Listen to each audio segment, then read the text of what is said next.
Assalamualaikum warahmatullahi wabarakatuh. Halo smart people, kembali lagi di RMTV.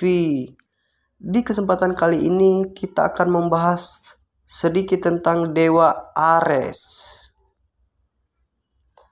Dalam mitologi Yunani, Ares adalah dewa perang dan kekerasan meski tidak sepopuler Mars, putra Juno dan Jupiter.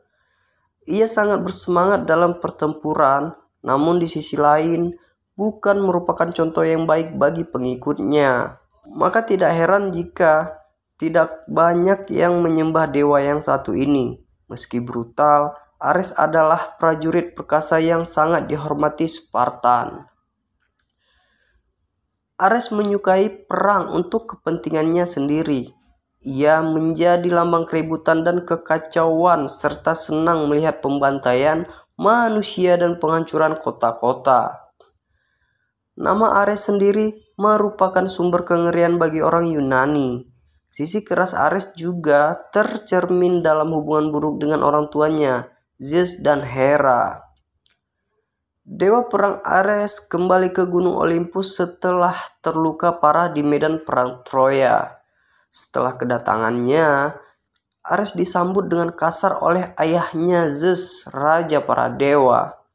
Bagiku, kamu adalah dewa yang paling dibenci dari semua dewa yang memegang Olympus. Pertikaian, perang, dan pertempuran selalu menyenangkan hatimu, kata Zeus pada saat itu. Bangsa Yunani bukanlah bangsa yang suka berperang, sehingga Ares bukanlah salah satu dewa favorit yang mereka sembah. Karena dia tidak pernah menjadi dewa Olimpian yang populer, penggambarannya tidak terlalu umum dalam seni Yunani, termasuk mitos dan legenda. Tidak banyak yang menceritakan tentang Ares secara detail. Meskipun dibenci dan tidak dihormati oleh para dewa di Pantheon, Ares bisa menjaga hubungan baik dengan wanita, bertolak belakang dengan kebrutalannya saat perang. Ares tidak pernah menipu dan memaksa wanita. Inilah yang membuatnya terkenal di kalangan para wanita, selain wajahnya yang rupawan. Sayangnya, fitur yang lebih positif dari karakternya tidak pernah ditemukan dalam kepribadiannya. Di Olympus, Ares menjadi saingan rahasia Hephaestus yang terampil, kekasih dari istri sahnya Aphrodite. Hubungan asmara ini melahirkan sebagian rasa malu. Ketika dewa bercinta dengan Dewi, dia diamati oleh Helios. Helios mengendarai kereta setiap hari dari timur ke barat melintasi langit. Helios melaporkan kejadian itu kepada suami Aphrodite, Hephaestus. Ia pun menyiapkan jaring khusus yang sedang tipis namun kuat yang dipasangnya di ranjang. Setelah itu, sang dewa kembali pada saat yang tak terduga bagi kedua kekasih gelap ini. Ares dan Aphrodite ditemukan terjerat dalam jaring. Hephaestus memanggil semua dewa dan dewi. Ini merupakan situasi yang memalukan. Akibat perbuatannya, Ares harus membayar kompensasi kepada Hephaestus atas penghinaan yang dideritanya. Setelah itu, Ares pun melarikan diri ke Thrace, sementara Aphrodite melakukan perjalanan ke Cyprus. Keduanya tidak muncul di antara para dewa untuk sementara waktu.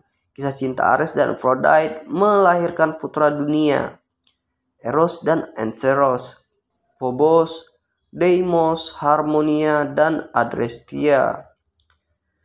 Putri Ares yang lain, Alcippe, diperkosa oleh putra Poseidon, Laertius. Ares membalas dendam dan membunuhnya. Untuk pembunuhan ini, dia berdiri di depan pengadilan 12 dewa Olimpiade di Bukit Athena. Dalam persidangan ini, Ares dibebaskan oleh pengadilan karena tindakan kekerasannya terhadap Laertius dibenarkan. Dalam sastra Yunani, ia melambangkan kekerasan, kebrutalan, kehancuran, dan pembantaian manusia. Tidak dapat disangkal, ini sangat bertentangan dengan saudara perempuannya, Athena. Sebaliknya, Athena adalah dewi kebijaksanaan, peperangan, dan kecerdasan yang hebat yang telah membantu para pahlawan. Karena rasa bencinya, suatu hari Athena dengan terampil membalikan tombak pahlawan Aegean Diomedes melawan Ares. Senjata mendarat di tempat yang tidak dilapisi lapis baja dan menusuk perut Ares. Dengan lolongan liar, Ares meninggalkan medan perang dan terbang ke Olympus dengan keluhan tentang Athena. Sayangnya, Zeus bahkan tidak mau mendengarkan penjelasan Ares. Ia mengatakan bahwa Ares dihukum secara adil. Alih-alih Olympus, Tartarus menjadi tempat yang layak menurut Zeus bagi putranya itu. Tartarus diasosiasikan sebagai suatu tempat jauh di bawah tanah yang kelam dan kejam. Oleh Zeus, tempat ini digunakan untuk mengurung sekaligus menghukum para perusak dan penjahat. Dua kuil terkenal didedikasikan untuk Ares di Metropolis, bagian dari kerajaan Helenistik Pergamus, sedangkan yang lainnya ditemukan di wilayah utara Yunani. Oke, smart people, tadi merupakan sedikit kulikan tentang dewa Ares. Semoga bermanfaat. Assalamualaikum warahmatullahi wabarakatuh.